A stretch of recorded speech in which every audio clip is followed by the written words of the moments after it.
Sarah's been with you for 15 years. She knows your business inside and out. And yesterday, she spent 2 hours on hold with your IT provider trying to fix a problem that still isn't resolved. You saw her looking at LinkedIn on her phone during lunch. That sick feeling in your stomach? That's the sound of your institutional knowledge updating its resume.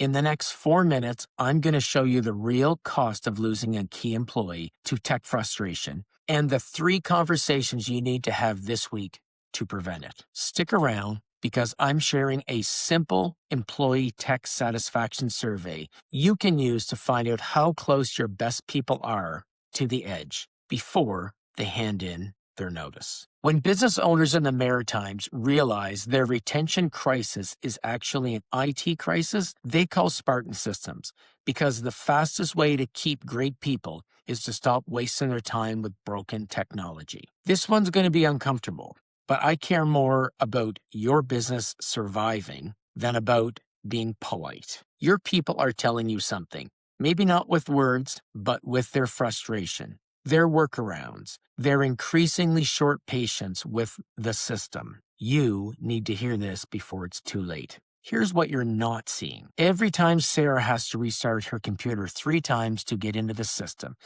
every time the guys in the field can't access the specs they need, every time a project manager spends an hour creating a workaround because the file got corrupted, they're making a mental calculation.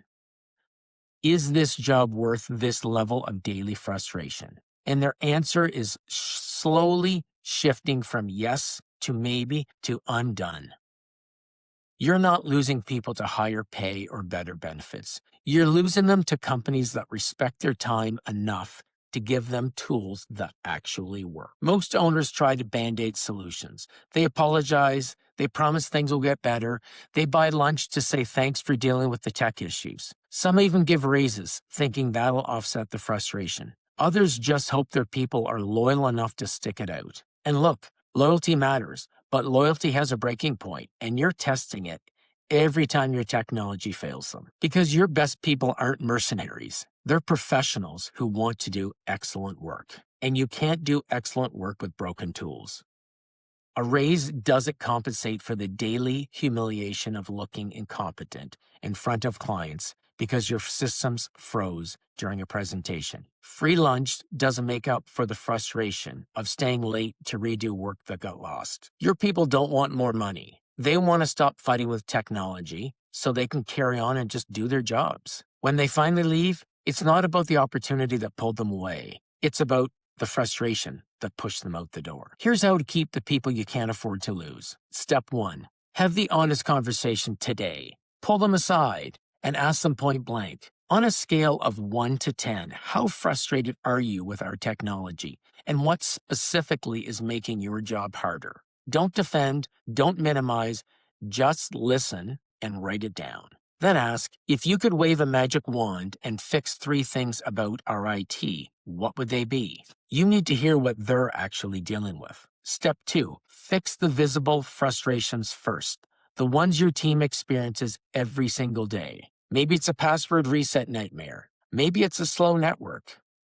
Maybe it's a software that crashes constantly. These might not be the biggest technical problems, but they're the ones grinding your people down on a daily basis. Quick wins here buy you credibility for the long-term fixes. And step 3, show them the roadmap and keep them updated. Once you've identified what needs fixing and you've got someone actually fixing it, communicate that to your team clearly. Here's what we heard.